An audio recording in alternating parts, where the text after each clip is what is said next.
মুসলমানের বাচ্চা দাঁড়াও, দাঁড়াও, মার পবিত্র দুধ যদি খায়া থাকো তো দাঁড়াও। ইনশাআল্লাহ যে দাঁড়াইবা আমি দিল থেকে দোয়া করব আল্লাহ যেন তোমারে ইমাম মাহাদির পক্ষে রাখে, আর যে দাঁড়াইলা না তোরে যেন আল্লাহ দাজ্জালের পক্ষে রাখে। হ্যাঁ ছেলে মনে রাখিস, তুই আর ইমানদারের কাফেলা পাবি না। কেন চুল কাটবা না? তুমি মুসলমানের ঘরে জন্ম নাও নাই? দোস্ত আমার, হাস্য রসিকতা করে কেউ দাঁড়ানোর দরকার নেই। আমি কোনো তোমার কাছে ভিক্ষা চাইতেছি না, তোমার আখেরাত চাচ্ছি। নাকি আমার আখেরাত? না তোমার আখেরাত। বলো ভাই, তোমার আখেরাত, তোমার ভালো চাচ্ছি, তোমার কল্যাণ চাইলাম, তোমার উপকার চাইলাম। তোমাদের কাছে আমার হাত জোর করে অনুরোধ। ইসলাম অশ্লীলতাকে রোধ করে ভাইয়া। আমরা মুসলমান, আমাদের থেকে মানুষ শিখবে। যুবক ভাইয়া, আমাদের থেকে মানুষ শিখবে। তোমার চুলের কাটিং অন্যরা শিখবে, তুমি কেন অন্যের কাটিং নিবে? তোমার জামা থেকে অন্যরা জামা পরা শিখবে, তোমার কথা থেকে, লেবাস থেকে, পোশাক থেকে, আচরণ থেকে অন্যরা শিখার কথা। আজ তুমি কেন সারাক্ষণ তাকাইয়া থাকো কাফেরের দিকে? কাফেরের হাসি তোমার পছন্দ, কাফেরের চুল তোমার পছন্দ, কাফেরের পরনের জামা প্যান্ট সব তোমার পছন্দ, তো তোমার ধর্মের রইল কি বাপ? তুমি তোমার ধর্ম ছেড়ে দিচ্ছ না কেন? তুমি ভোটার আইডি কার্ডের মধ্যে ধর্মের পাশে ইসলাম কেন লিখলা ভাইয়া? বলো না বাবা, এই মিথ্যাবাদী কেন লিখলি? জন্ম নিবন্ধন সনদের মধ্যে ধর্মের পাশে ইসলাম কেন লিখলি? মিথ্যুক। আজকে সারাদিনে যারা এক ওয়াক্ত নামাজ পড়ো নাই, একটা সেজদা যার কপালে নাই, তুমি মিথ্যাবাদী, তুমি ডাকাত, অসভ্য, জানোয়ার। তুমি লিখলা কেন ভোটার আইডি কার্ডে তোমার ধর্ম ইসলাম? তুমি যদি মুসলমানের বাচ্চা হও তো তোমার উপরে নামাজ ফরজ না? ওই ছেলেরা বলো না কেন? বলো ছেলেরা, বলো তো নামাজ পড়লে না কেন? ওই ছেলে বেহায়ার মতো হাসে, ওই অপদার্থ, হেতে হেতের গায়ে হেলান দিয়া ঠেলা দিয়া হাসে। হেতে সুন্দর লাগতে আছে যে আমার এই তো কয় অসুবিধা কি, আমি দেই ঢকে রে। তুমি কি মনে করছো আমি ছেড়ে দেবো বেটা? হ্যাঁ, সিদ্ধান্ত নিয়েই বইছি, আমি নিয়ত করে বসি। এখন জেনে কইছি একবারে সই, আর যাতে না আয়ুন লাগে, আর লাগতো না আয়ুন আমার। আমি একবারে চিন্তা করছি যে একবারে আসছি, একবারে বলে যাই, কিন্তু ভয়ের কিছু নেই, তোমাদেরও কিছু নেই। কেন নামাজ পড়লা না বাপ? বলো, বলো ভাইয়া, বলো। আজকে যারা এশার নামাজ পড়েন না, একটা ওয়াক্ত নামাজ পড়েন, আপনারা বাবারা, অনেক বাবা আছেন এখানে, এখানে চেয়ারে, আপনাদের ছেলে কেমনে ঘুমাবে বাপ? আপনারা মেনে নিবেন কেমনে? বেনামাজি সন্তান এক ওয়াক্ত নামাজ পড়ে না, কোনোদিন ফজরের নামাজ পড়ে না, এত বড় অসভ্য জঙ্গলি আপনার ঘরে কেমনে ঘুমায়? আপনি কাঁদেন না কেন? আপনি চিৎকার করেন না কেন? আপনি হাহাকার করেন না কেন? আপনার চোখ দিয়ে পানি পড়ে না কেন? সে মা কাঁদে না কেন যে মায়ের সন্তান চেহারা সুরতে বেঈমানের মতো? কি ও বাপ, আমরা এইভাবে হেরে গেলাম কেন? মানে আমাদের ধর্মের ত্রুটিটা কোথায়? ও চাচা কোন না কেন? আমাদের কোরআন কি ভুল প্রমাণিত হয়েছে? আমাদের আল্লাহ নাই, আমাদের রসুল মদিনায় নাই, আমাদের কোনো হাদিস নাই, আমাদের কোনো ধর্ম নাই, তো আমরা হেরে গেলাম কেন? ওই বাপ তোমরা বলো, আমরা হেরে গেলাম কেন? আমার ধর্ম তোমার পছন্দ হয় না কেন? আল্লাহর কোরআন তোমার ভালো লাগলো না কেন? রাসূলুল্লাহর সুন্নাত তোমার ভালো লাগলো না কেন? দাড়িটা পছন্দ হলো না কেন? দাড়িবিহীন বাবারা বলেন, ও ভাই বলেন, রাসূলুল্লাহর দাড়ি আপনার পছন্দ হলো না কেন? নবীর চাইতে সৌন্দর্যময় আর কে ছিল আপনার কাছে জানা? হ্যাঁ, রাসূলুল্লাহ সাল্লাল্লাহু আলাইহি সাল্লামের চাইতে সুন্দর কায়নাতের ভিতরে, আল্লাহর কোটি কোটি মাখলুকাতের ভিতরে তার চাইতে সুন্দর কে? ওয়া আহসানু মিনকা লাম তারা কাত্তু আইনি ওয়া আজমালু মিনকা লাম তালিদিন নিসাউ। রাসূলুল্লাহর বিখ্যাত সাহাবী হাসান ইবনে সাবিত রাদিয়াল্লাহু তাআলা আনহু নবীজির সামনে দাঁড়িয়ে একদিন সরাসরি মিম্বরের উপরে উঠে বললেন, ইয়া রাসূলুল্লাহ, আমি হাসান আপনার চাইতে সুন্দর এই দুই নয়নে আর কোনোদিন কাউকে দেখি নাই। ও আজমালু মিনকা লাম তালিদিন নিসাউ। হাসান ইবনে সাবিত এর পরের লাইনে বলেন, নবী, আপনার মতো সুন্দর কাউকে কেন দেখি নাই জানেন কিনা দোস্ত, আমার বন্ধু, আমার নবী, কেন আপনার মতো সুন্দর দেখি নাই? কারণ রব্বুল আলামিন আপনার মতো সুন্দর কাউকে কোনো মায়ের গর্ভে জন্মই দেয় নাই। এমন সুন্দর কাউকে রব্বুল আলামিন আর তো বানাই নাই। এমন সুন্দর হবে কোত্থেকে? वो खालिकियत में बेमिसाल, ये हुस्न सूरत में बेमिसाल। উনি আল্লাহ যেমন দৃষ্টান্তহীন, তুলনাহীন, ইনি মুহাম্মদ সৌন্দর্যে আর গুণে ইনিও তুলনাহীন। वो खालिकियत में बेमिसाल, ये हुस्न सीरत में बेमिसाल। আল্লাহ যেমন অনন্য সৃষ্টিকর্তা হিসাবে, রাসূলুল্লাহ সাল্লাল্লাহু আলাইহি সাল্লাম তিনিও অনন্য রূপে গুণে সব রঙে।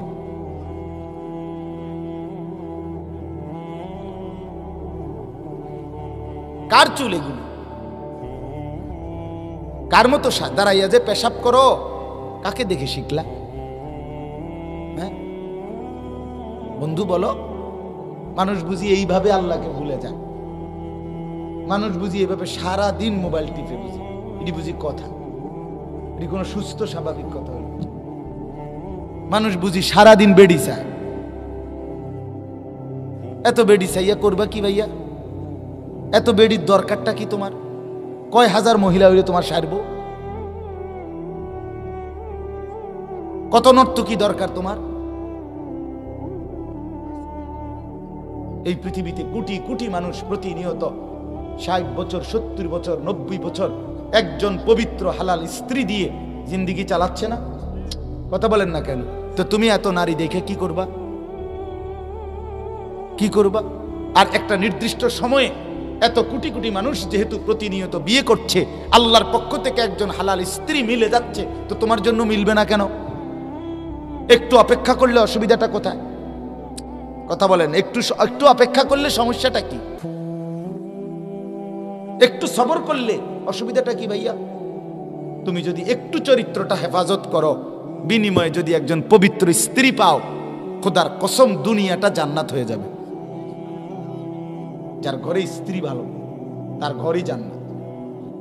আর যার বেড়ি খারাপ, যার বউ অসৎ, চরিত্রহীন, বেপর্দা, বেহায়া, যে বেড়ি নিজের স্বামীরে নিজের শরীর রূপ যৌবন দেখানোর চাইতে রাস্তায় দেখানোটাকে বেশি পছন্দ করে, খোদার কসম তার ঘর জাহান্নামের টুকরা, জাহান্নামের টুকরা, জাহান্নামের টুকরা। আপনি জানেন না?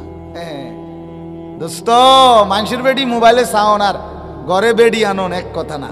মনে রাখবা, আমার কথা মনে রাখো। আমার নাম আনিসুর রহমান। বন্ধুর কথা মনে রাখো, ও চিরেই টের পাইবা। চরিত্র যারা নষ্ট করছো, নারী যারা অহরহ দেখছো, উলঙ্গ ছবি, জিনা, ব্যভিচারের দৃশ্য, অবৈধ প্রেম, মেয়ের পিছনে পিছনে হাঁটছো, বিবাহের নামে স্থায়ীভাবে যাকে গ্রহণ করবা দেখবা সে খবিস। কোরআনে স্পষ্ট আছে, আছে কি না? খবিস, আল খবিসাতু লিল খবিসিন। আল্লাহ বলছে আমি বরাদ্দ দিলাম খবিসের জন্য খবিস। তখন বুঝবা। আমি অনুরোধ করছি, সবাই এরকম খোলামেলা পরিষ্কার বলল না, আমি বললাম। তুমি কষ্ট পাইবা, কবর আখেরাত তো আছেই, দুনিয়ার জীবনেও কষ্ট পাইবা। স্ত্রী যার খারাপ, স্ত্রী যার দুশ্চরিত্র, যে মহিলা তার স্বামীকে পছন্দ করে না, স্বামী বেচারা যখন সামনে থাকে তখন সাধারণ কাপড় একখান ফুইরা থাকে, কিন্তু বাজারে এখান থেকে শুধু মালাই বাঙ্গরা যাবে, এ বুড়ি রেডি হইছে 1 ঘন্টা লাগাই। এ বুড়ি জামাই মনো 50 বার কইতেছে আগো সিএনজি দাঁড়াইয়া রইছে, তে বেটা তারা উড়া করতে আছে, তুমি আইও না। না, রেডি হয়, এ বুড়ি রেডি হয়, শুধু রেডি হয়, এ বুড়ি রেডি হয়। ওই পাউডার ডলতে আছে, ফেয়ার এন্ড লাভলি ডলতে আছে, মেকআপ ডলতে আছে, লিপস্টিক ডলতে। কারে দেখাই বাবা? বোন, কাকে দেখাইতে যাচ্ছ? বাঙ্গরা বাজারে কে দেখবে? তোমার স্বামীর চাইতে আপন কে দাঁড়াইয়া রইছে তোমারে বাঙ্গরা বাজারে দেখানোর জন্য? যে দাঁড়াই আছে সে খারাইয়া মতে। তোমারে দেখে যে মজা মারবে ওই খারাইয়া মতে, ওর কোনো চরিত্র নাই। ও তোমারে পাইলে খাবলাইয়া খাবে, ছিঁড়ে বিড়ে খাবে। এজন্য ভিন নারী, বেপর্দা নারী, সে রাস্তার উপভোগের পণ্য, উপভোগের পণ্য। এজন্য বন্ধু, আমার কথা শেষ।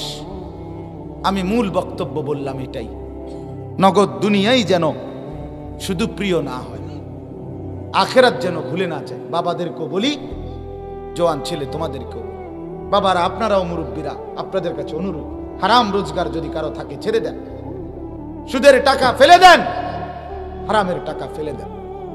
বিড়ি খানার বদ অভ্যাস যে সমস্ত চাচার আছে, আল্লাহ দোহাই, আপনাদের ভাতিজার বয়সী আমি, আপনাদের সন্তানের কথা শুনে বিড়ি খানার অভ্যাস ছেড়ে দেন। টেলিভিশন, চা দোকানে বসে যারা টেলিভিশন দেখার অভ্যাস, 60 বছর 50 বছরের যে চাচারা, আপনারা এই মন্দ অভ্যাস ছেড়ে দেন। যে বুড়া মানুষ বুড়া বয়সে এখনো বিড়ি খায়, চা দোকানে টেলিভিশন চায়, নাচ গান দেয়, এ বেড়া একদম ফালতু লোক, একদম ফালতু মানুষ, বাজে মানুষ, এটা একেবারে ফালতু মানুষ। এবড়া ওরার চাইতে বেশি বেহায়া, কারণ হে তো এখনো অল্প বয়সের বেহায়া, এ তো বুড়া বয়সের বেহায়া। এবড়ার অসভ্যতাও তো বুড়ো হয়ে গেছে, কথা বোঝেন না? যে বেড়া টেলিভিশন চায় 60 বছরে, এবড়া টেলিভিশন চাও শুরু করছে গত বছর থেকে। বোঝেন নাই চাচা আমার কথাটা? যে 60 বছর ধরে টেলিভিশন চায়, 60 বছর বয়সে, এবড়া টেলিভিশন দেখাটা শুরু করছে আজ 2 বছর, 40 বছর, 40 বছর হইতো না? তাহলে এবড়া তো হেতের তো বেশি দীর্ঘমেয়াদী গুণাগার। ওইটা তো বয়সে 24, এতে 48 বছর দেখবো কেমনি? ওইটা তো বয়সে 18, সে 60 বছরের সমান যাবে কিভাবে? এই জন্য রাগ হইয়েন না, অনুরোধ করলাম, হায়া থাকলে যদি মনে করেন মরবেন চাচা, তাইলে গুনাহ ছেড়ে দেন। কথায় কথায় কিছু মানুষের অভ্যাস আছে, গালি দেয়, আক করলেই গালি দেয়, স্বাভাবিক কথাও গালি ছাড়া কইতার, আর গালি দিয়ে আবার হাসে, ওমা কি গালি দিলেন, আর এইটি কথার কথা, আস্তাগফিরুল্লাহ, গালি এটা কথার কথা? অপরের মা নিয়া, বোন নিয়া আপনি যা তা বলে ফেললেন, ছি ছি ছি।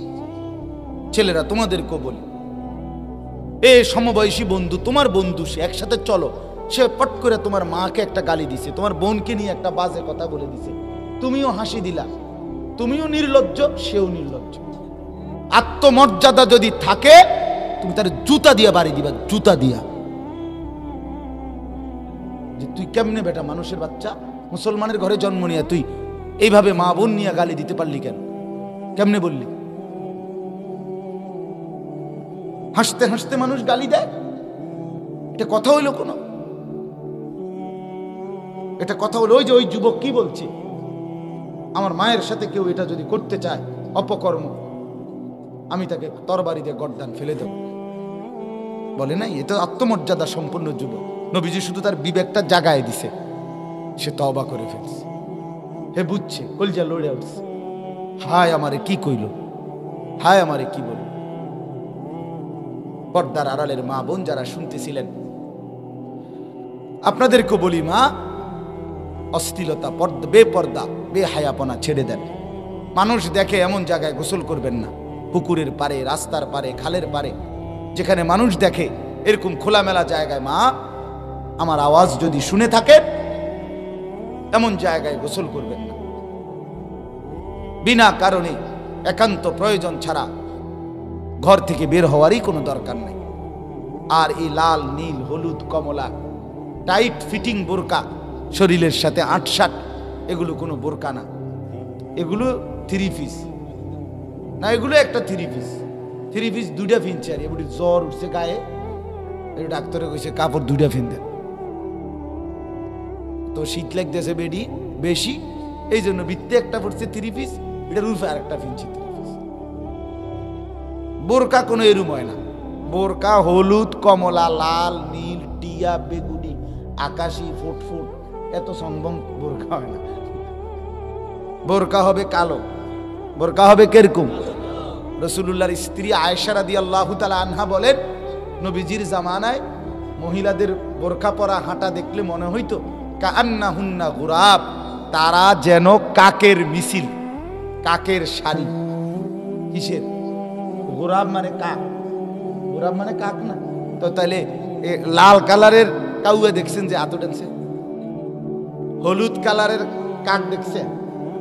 টিয়া কালারের কাক দেখছে? বেগুনি কালারের কাক দেখছে? কাকের রং তো সব কালো, ঠিক কিনা বলেন না? তাহলে মা বোনদের বোরখার কালার হবে কিরকম? কালো, ঢিলে ঢালা হইতে হবে, শরীরের সাথে আটসাট হইলে হবে না। দেহের অঙ্গ প্রত্যঙ্গ যদি বোঝা যায় তাহলে সেটার পর্দা হলো। মাকে বলবেন, যে নারীর পর্দা নাই তার কোনো নারীত্ব নেই, তার কোনো নারীত্ব নেই, তার কোনো সম্ভ্রম নেই, তার কোনো আত্মমর্যাদা নাই। রাসূলুল্লাহ সাল্লাল্লাহু আলাইহি সাল্লাম বলছে, নারী মানেই পর্দায় থাকে যে, অতএব যে পর্দায় থাকে না সে নারী না, সে অন্য কিছু, সে অন্য কিছু। আল্লাহ আমাদেরকে বুঝ দান করে। ছোট্ট কয়েকটা আয়াত পড়ছি, এই আয়াতের তর্জমা বলি তাইলে কথা শেষ। আল্লাহ তাআলা বলতেছেন 29 নম্বর পারা 75 নম্বর সূরা, সূরায়ে কিয়ামা। এই সূরার 20, 21, 22, 23, 24, 25 এই কয়েকটা আয়াত, ছোট্ট ছোট্ট কথা বলা হয়ে গেছে। আমরা যেন আখিরাতকে ফিকির করি, নগদ দুনিয়া এটাকেই যেন লোভ না করি। ছেলেরা ভাই, ছেলেরা বুঝতে শিখো, বাবারা বুঝতে শিখে, খামখেয়ালি করো। একটা ছেলে হলেও বদলে যাও, 10টা ছেলে হলেও বদলে যাও বাবা। সবাই এক লগে লইয়া পারতা না, সবাই এক লগে ঠিক হবে না, তুমি পাল্টে যাও। তুমি ধরো নামাজ, দেখবা এই সমাজের সবাই তোমার আদর করবে। লম্পটদের সাথে থাইকা কোনোদিন ইজ্জত পাবা না। চরিত্রহীনদের সাথে থাকলে তোমারে কেউ সম্মান করবে না। ওই চরিত্রহীন তোমার সাথে যে আড্ডা দেয় সেও কিন্তু তোমারে সম্মান করে না। একসাথে গাঁজা খায় এরম 2 জন রে আলগা করে যদি একজন রে জিগান তোর লগের হইতে কেমন, খুব 1 নাম্বার গাঁজা করে। যদি জিগান কিরে তোরা তো এক লগে খাস, তুই কেমনে হেতের বদনাম করলি, তো হেতে কি করবো? তা আমি কি হেতের জোনায়েদ বাগদাদিনী কইতাম? কি ও কোন আমনে কথা নি কইলেন? এরা বেটা খায় গাঁজা, আমি কি হেতের বুঝি আব্দুল কাদের জিলানী কইতাম?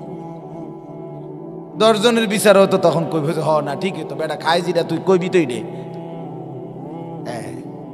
তোমার সঙ্গীও তোমাকে ভালো বলে না, তোমার সঙ্গীও ভালো বলে না।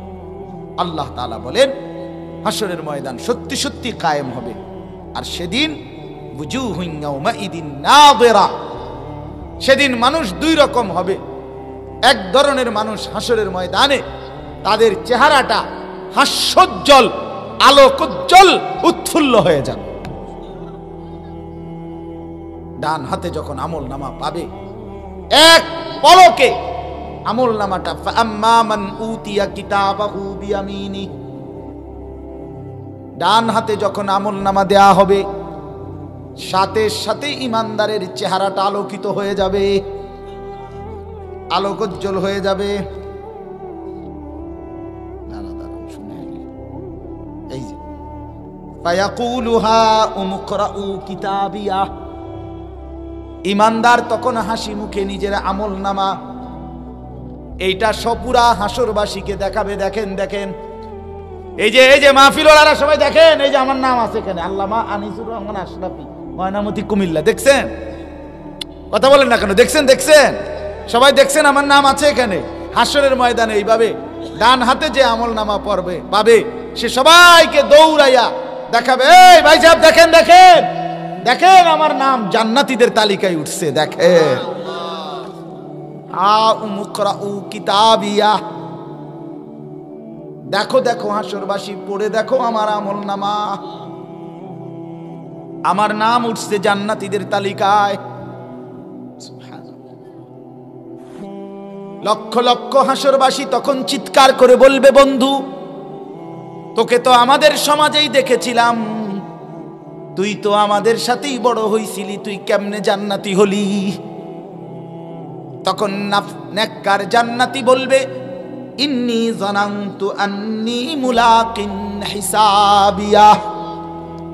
সে বলেছে, বন্ধু যদিও হাঁটতাম, চলতাম, উঠতাম, ফিরতাম, কিন্তু আমি 24 ঘন্টা দিলে দিলে বুঝতাম, বিশ্বাস করতাম এমন একটা হাসরের ময়দান সত্যি সত্যি হবে।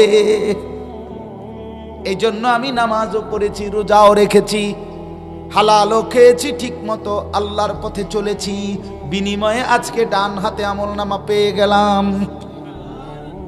সুবহানাল্লাহ। বুজুহুন ইয়াউমাইদিন নাযিরা, চেহারা আলোকিত হয়ে যাবে, ইলা রাব্বিহা নাযিরা। আল্লাহ বলে, এরপরে এই জান্নাতি বান্দা আমল নামা যে ডান হাতে পাইল, চেহারা যার আলোকিত হলো, সে সরাসরি তারাহু আয়ানান। রাসূলুল্লাহ বলছে, বুখারীর হাদিস, ইন্নাকুম সাতারাউনা রাব্বাকুম আয়ানান। আয়ানান অর্থ হলো এই যে দুই চোখ, এই সরাসরি এই চোখে আমি যেমন শরীফ ভাইরে দেখতেছি, শরীফ ভাই আমার দেখতেছেন, সরাসরি দেখতেছি কিনা? আমার আর আপনার মাঝে কোনো পার্থক্য আছে দেখার? না, আমি যেমন দেখতেছি, রাসূল বলে হুবহু তোমরা তোমাদের এই দুই চোখ দিয়ে ইমানদার, নেককার, ডান হাতে আমল নামাওয়ালা, হাস্যোজ্জ্বল চেহারা নিয়ে সরাসরি আল্লাহকে দেখতে থাকবে। ইলা রাব্বিহা নাযিরা, রবের দিকে পলকহীন তাকিয়ে থাকবে, দেখবে তারাহু আয়ানান। তাফসীরে ইবনে কাসিরের মধ্যে লিখছে, সরাসরি দুই চোখে দেখবে, ক্যামেরায় না, মোবাইলে না, দুই চোখে। আল্লাহর নবী বলেন, উম্মত যদি আকাশের মধ্যে কুয়াশা না থাকে, যদি আকাশ মেঘাচ্ছন্ন না থাকে, যদি আকাশের মধ্যে যদি কোনো কালিমা না থাকে, সূর্য কিংবা চন্দ্র যেভাবে তোমরা দুই চোখে সরাসরি দেখো, খোদার কসম উম্মত হাসরের ময়দানে আল্লাহকে এইভাবেই তোমরা নেককার দেখবে। এটাও হাদিস। ইলা রাব্বিহা নাযিরা, ৭০,০০০ বছর এক নজরে নেককার বান্দা রব্বে কারীমের দিকে তাকিয়ে থাকবে, একটানা শুধু আল্লাহকেই দেখবে আর মজা পাবে। আল্লাহ আমাকে তৌফিক দান করে, আল্লাহ আমাদের সবাইকে কবুল করে। ওয়াবুজুহুন ইয়াউমাইদিন বাসিরাহ, এর বিপরীতে কিছু মানুষের চেহারা হবে মলিন, উদাস, বেদনা হতো, চিন্তা ক্লিষ্ট, পেরেশানগ্রস্ত। চেহারার দিকে তাকাই বুঝবে ঘাড় ফালায় দিছে, চেহারা দেখেই বুঝবে শরীরের মধ্যে আর রুহু নাই, আত্মা নাই। ভয়ে আর আতঙ্কে পুরা জিন্দিগি, পুরা দেহ কাঁপবে। বাসেরা অর্থ হল উদাস চেহারা, মলিন চেহারা। অর্থাৎ আমল নামাটা যখন বাম হাতে দেয়া হবে, সাথে সাথে নাফরমান বুঝে ফেলবে যে আমার আর কোনো উপায় নাই, আমার নার্ভাস চেহারা দেখলেই তো বুঝা। আল্লাহ বলে, আচ্ছা কি হবে তখন? এই দেখেন, ওয়া আম্মা মান উতিয়া কিতাবাহু বিশিমালিহি, যার আমল নামা কিয়ামতের মাঠে বাম হাতে দেয়া হবে। কোন হাতে? ও ভাই শেষ কথা কোন, আর এই শেষ কথা। নাফরমান বাম হাতে আমল নামা পেয়ে কি বলবে? এই দেখেন কি কয়, ফায়াকুলু ইয়া লাইতানি লাম উতা কিতাবিয়া। প্রত্যেকটা বেঈমান নাফরমান এক নম্বরে বলবে, হায় আমার মন্দ কপাল, আমল নামার এই খাতাটা যদি আমার হাতে না দিত। এক নাম্বার। দুই নাম্বার, ওয়ালাম আদরি মা হিসাবিয়া, হায় আমি যদি না জানতাম, আমি যদি না দেখতাম এমন হিসাবের দিন, এমন হিসাবের দিন যদি আমি না দেখতাম। এরপরে বলবে, ইয়া লাইতাহা কানাতিল কাদিয়া, হায় আফসোস আজ যদি হাসরের মাঠ কায়েম না হতো। এরপরে বলবে, মা আগনা আন্নি মালিয়া, নাফরমান বেঈমান পাপী বলবে, হায় আমার মাল তো কোনো কাজে আসলো না, বিল্ডিং কই, টাকা কই, ব্যালেন্স কই, দালান কই, প্রাসাদ কই, কিচ্ছু তো কাজে আসলো না। এরপরে বলবে, হালাকা আন্নি সুলতানিয়া, আমার রাজত্ব, আমার ক্ষমতা, আমার নেতাগিরি সব তো শেষ হয়ে গেল। এই নেতাগিরি পাওয়ার জন্য কত চাপাতি দিয়া কোপ দিলাম, কত জনের মাথা ফাটাইলাম, কত অন্যায় করলাম, আজ তো সেই নেতাগিরি আর বাদশাহী সব ছুটে গেল। এই কয়টা কথা হইল? 5টা কথা। নাফরমান 5টা কথা বলল। এক নাম্বার, আমারে যদি আমল নামা না দিত। 2 নাম্বার, হিসাবের ময়দান, হিসাবের দিন আমি যদি না পাইতাম। 3 নাম্বার, কিয়ামতের মাঠ যদি কায়েম না হতো। 4 নাম্বার, আমার মাল কোনো কাজে আসলো না। 5 নাম্বার, আমার কর্তৃত্ব, ক্ষমতা, বাহাদুরি, নেতাগিরি, বাদশাহী সব চলে গেল। এগুলো বলবে আর পাগলের মতো দৌড়াবে। এই অবস্থায় এই মাতালের মতো দৌড়াইতে দৌড়াইতে যখন বলবে, তো রব্বুল আলামিন তখন ফেরেশতাদেরকে বলবে, খুযুহু ফাগুল্লু, আল্লাহ বলবে ফেরেশতা বেঈমানকে ধর, তারে ধর, এই ধর, তারে ধর, ফাগুল্লু, তারে বেঁধে ফেল, টাইট করে বাঁধবে, ধর, তারে ধর।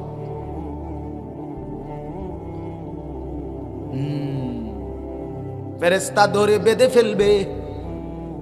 এবার ফেরেশতা জিজ্ঞেস করবে, রব্বুল আলামিন এখন কি করব? আল্লাহ বলেন, সুম্মাল জাহিমা সাল্লু, আল্লাহ বলবে নাফরমানকে একটা লাথি মাইরা জাহান্নামে ছুঁড়ে মার। তে লাথি, ত্রাম করে একটা লাথি, এক লাথিতে যেন যোগে জাহান্নামে। হারামি, তুই কি মনে করছিলি আমারে? আল্লাহ বলবে, কি মনে করছিলি তুই? হ্যাঁ, বাদ দুগা খাইতেছি দেখে মাস্তানি করছো। এটা আমি আসমান রাখছি দেখে না তুই চলছ, আমি জমিন বিছায় রাখছি দেখে না তুই চলছ, তোর বাপে চালাইছে। আমি সূর্যের আলো দিছি দেখে না দিন হইছে, আমি চাঁদের আলো দিছি দেখে না রাত হইছে। কথা বলে না? তোমার বাপে দিছি দিন, তোমার বাপে, তোমার দাদায়, তোমার বংশধর কেউ? কেন ভুলে গেল আল্লাহকে? কেন নামাজ পড়লা না? শেষ কথা হলো, আল্লাহ বলেন, তাযুন্নু আন ইউফআলা বিহা ফাকিরা, নাফরমান তখন বুঝবে। আল্লাহ বলেন তাযুন্নু, নাফরমান বেঈমান তখন মনে মনে বুঝে নিবে, আজকে আমার সাথে আল্লাহর পক্ষ থেকে আচরণ করা হবে কোমর ভাঙ্গা শাস্তি। এই শব্দটার নাম হইল ফাকিরা, অর্থ হইল কোমর ভাঙা। মানে আজকে আমারে ফেরেশতা এমন মারা মারবে, এক আঘাতে কোমরটা কি করে লেব, আর আমি কোমর তুললে দাঁড়াইতে পারবো। আজ যা তোর গেড়িটা ভাঙ্গা লাগবে, আজকে তোর কোমর ভাঙ্গা ফেল। ছেলেরা, এটা তুমি কি এর উপরে বিশ্বাস করছো? আমি কোরআনের উপরে বিশ্বাস করছি। তুমি সিনেমা দেখে দুর্বুঝা লাইলা, তুমি মোবাইল দেখে কি এত কিছু বুঝা লাইলা, জীবনটা নষ্ট করে দিলা, পুরো জীবন আল্লাহর কথার থেকে উল্টাই দিলা, তুমি পাত্তাই দিলা না আল্লাহকে। আল্লাহ বলে তাযুন্নু আন ইউফআলা বিহা ফাকিরা, নাফরমান বুঝবে আজকে আল্লাহ আমাকে কোমর ভাঙ্গা শাস্তি দিবে, অর্থাৎ এই শাস্তিতে আমার কোমর ভেঙে যাবে, আর বাঁকা কোমর আর সোজা হবে না, সোজা হবে না। কোরআনে আছে কিয়ামতের দিন ফেরেশতা বলবে, ছেলেরা বাপ শোনো, বাবা আপনারাও শোনেন, মেয়েকে বলিয়েন, স্ত্রীকে বলিয়ে। ফেরেশতা সরাসরি হাসরের ময়দানে বলবে নাফরমানকে, নাফরমান যতগুলো সেজদা ছুটে গেছে তোর, এগুলা দে এখন, দে এখন দে। ওয়ায়ুদআউনা ইলা সুজুদ ফালা ইস্তাতিউন। আছেনি কোরআন শরীফে, ইয়াউমা ইউকশাফু আন সাকিন ওয়ায়ুদআউনা ইলা সুজুদ ফালা ইস্তাতিউন। ফেরেশতা বলবে বেঈমান সেজদাগুলো দে, ফজর জোহর আসর মাগরিব এশার সেজদাগুলো এখন দে। কিন্তু বন্ধু আমার, আজ তো কোনই বাঁকা হয়, আজ তো কোমর বাঁকা হয়, আজ তো হাঁটু ভাঙ্গে। আল্লাহর কোরআনে আল্লাহ বলছে নাফরমান কোটি বছর চেষ্টা করলেও আর হাসরের ময়দানে কোমরও ভাঙবে না, কোনুইও ভাঙবে না, হাঁটুও ভাঙবে না, আর সেজদা দিতে পারবা না, স্টিল হয়ে যাবে।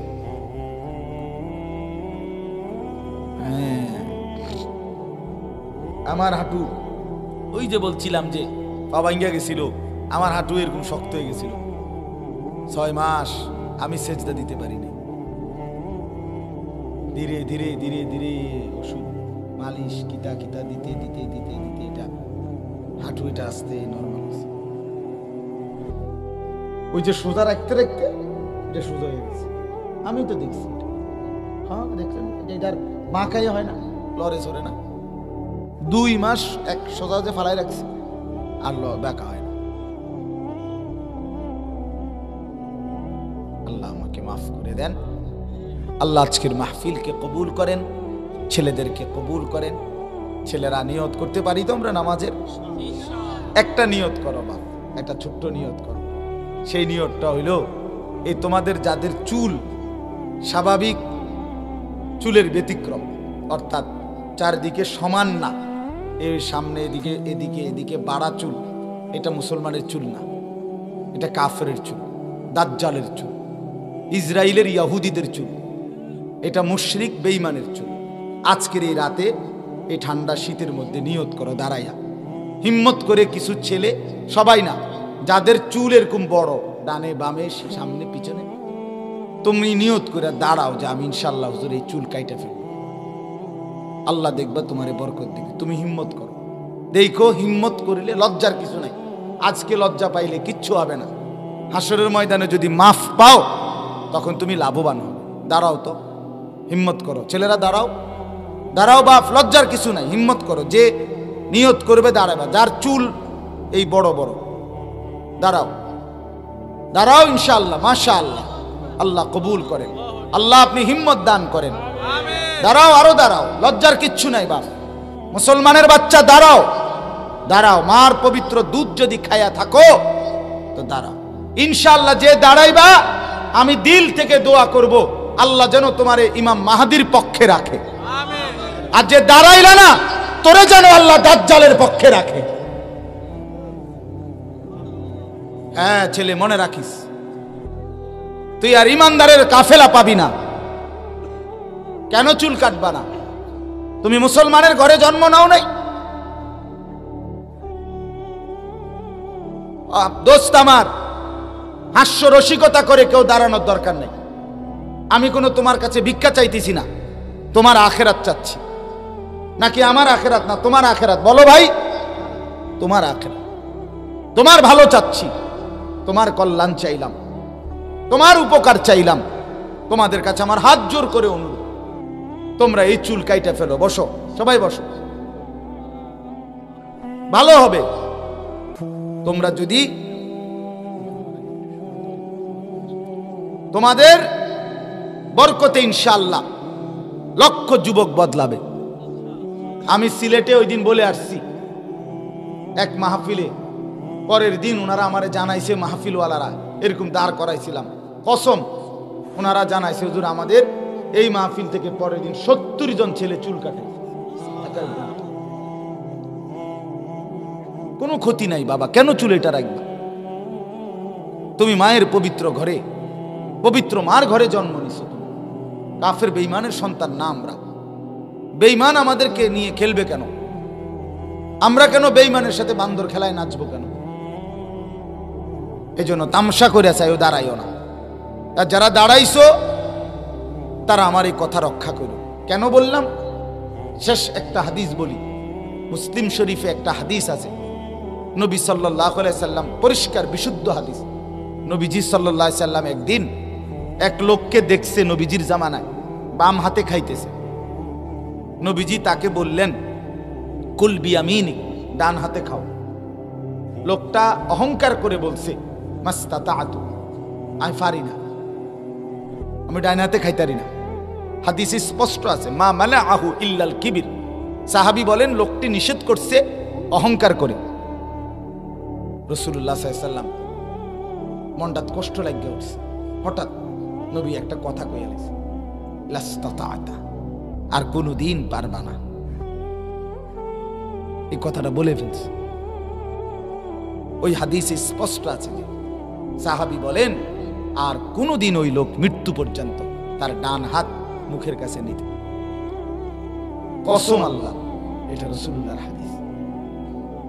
এই জন্য ভাই ঠাট্টা করে দাঁড়াইও না। তুমি মনে করো না অসুবিধা না, আমি আমার পথে চলে যাব, তুমি তোমার পথে। তোমার কাছেও আমি আটকাবো না, আমার কাছে তুমি আটকাইবা না। এটা ঠিক আছে, এটা কোনো সহজ কথা। তোমার কাছে আমি ঠেকানা, আমার কাছে তুমি ঠেকানা, কিন্তু আল্লাহর কাছে আমরা সবাই ঠেকা।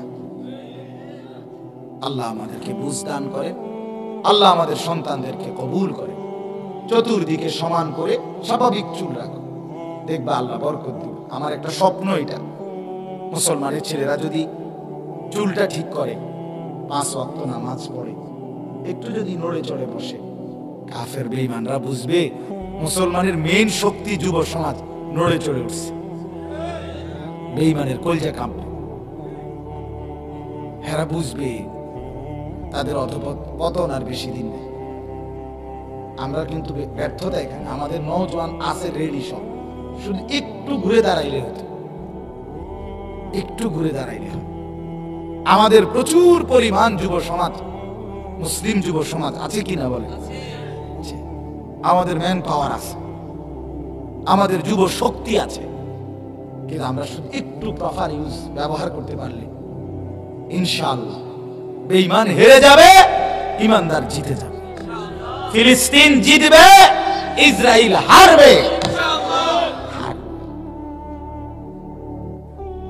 সারা পৃথিবীতে মুসলমানের বিজয়।